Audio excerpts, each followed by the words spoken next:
അദാനിക്ക് ഈ എയർപോർട്ട് എഴുതി കൊടുത്തത് ഈ പിണറായി വിജയനല്ലേ? അദാനി ഒന്ന് AKG സെന്ററിൽ വന്നപ്പോ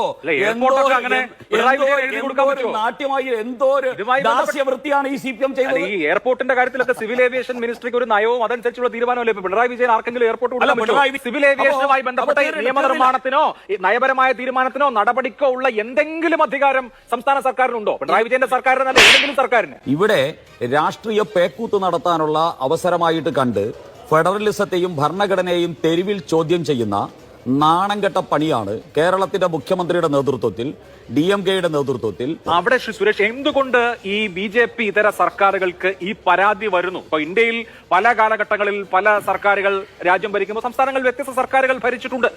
അപ്പൊ ഇവിടെ ഫെഡറലിസത്തിന്റെ അന്തസത്തയ്ക്ക് വിരുദ്ധമായി, ഫെഡറൽ തത്വങ്ങൾക്ക് വിരുദ്ധമായി കേന്ദ്ര സർക്കാർ പെരുമാറുന്നു, യൂണിയൻ സർക്കാർ പെരുമാറുന്നു. നിയമനിർമ്മാണത്തിന്റെ കാര്യം എടുത്താൽ പോലും സംസ്ഥാനങ്ങളുടെ അസ്തിത്വത്തെ അംഗീകരിക്കാത്ത വിധത്തിൽ ഇന്ന് മുഖ്യമന്ത്രി പിണറായി വിജയൻ ഇത് സ്റ്റേറ്റുകളുടെ യൂണിയൻ എന്നുള്ളത് സ്റ്റേറ്റുകൾക്ക് മുകളിൽ യൂണിയൻ എന്നുള്ള നിലയിലേക്ക് നമ്മുടെ ഫെഡറൽ സംവിധാനം BJPയുടെ നരേന്ദ്രമോദിയുടെ കീഴിൽ മാറി എന്ന് വിമർശിക്കുന്നു.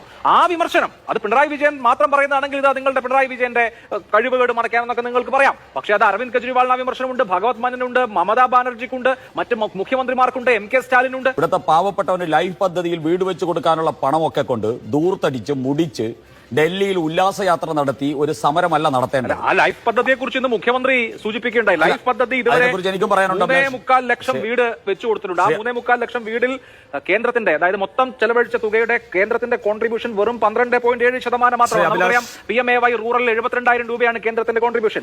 അങ്ങനെ മൊത്തം തുകയുടെ 12% മാത്രം വഹിച്ചിട്ടുള്ള കേന്ദ്ര സർക്കാർ അവരുടെ ലോഗോ ഈ വീടുകളുടെയൊക്കെ നെഞ്ചത്ത് വെക്കൂ എന്ന് പറഞ്ഞ് ആ തുച്ഛമായ 12% വിഹിതം തന്നെ തരുന്നില്ല.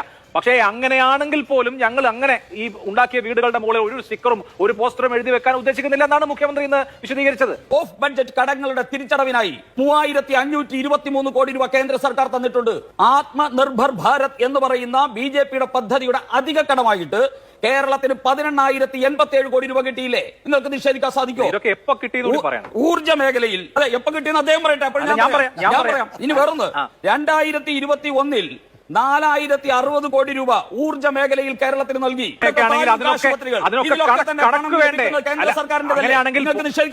അവർക്കില്ലെങ്കിലും കൊടുക്കുന്ന കേന്ദ്രത്തിനൊരു കണക്ക് വേണ്ടേ? അല്ലല്ല, ഇപ്പൊ പറഞ്ഞ കണക്കിനകത്തൊരു തീരുമാനം ഉണ്ടാക്കണ്ടേ നമുക്ക്? ഇപ്പൊ താങ്കൾ ചോദിച്ചു ക്യാപിറ്റൽ എക്സ്പെൻഡിച്ചറിന് വേണ്ടി കേരളത്തിന് കേന്ദ്രം തന്നിട്ടില്ലേ എന്ന്. എപ്പോ തന്നു? ഈ വർഷം തന്നോ? 2023-24 സാമ്പത്തിക വർഷം തന്നോ? തന്നിട്ടില്ല. അത് തന്നിട്ടില്ല എന്നുള്ളതാണ് ഇന്നത്തെ സമരത്തിന് ഒരു കാരണം. തന്നത് 2022-23 ഫിസ്ക്കലിലാണ്, കഴിഞ്ഞ സാമ്പത്തിക വർഷമാണ്. ഈ സാമ്പത്തിക വർഷം ക്യാപിറ്റൽ എക്സ്പെൻഡിച്ചറിന് വേണ്ടിയുള്ള തുക തന്നിട്ടില്ല.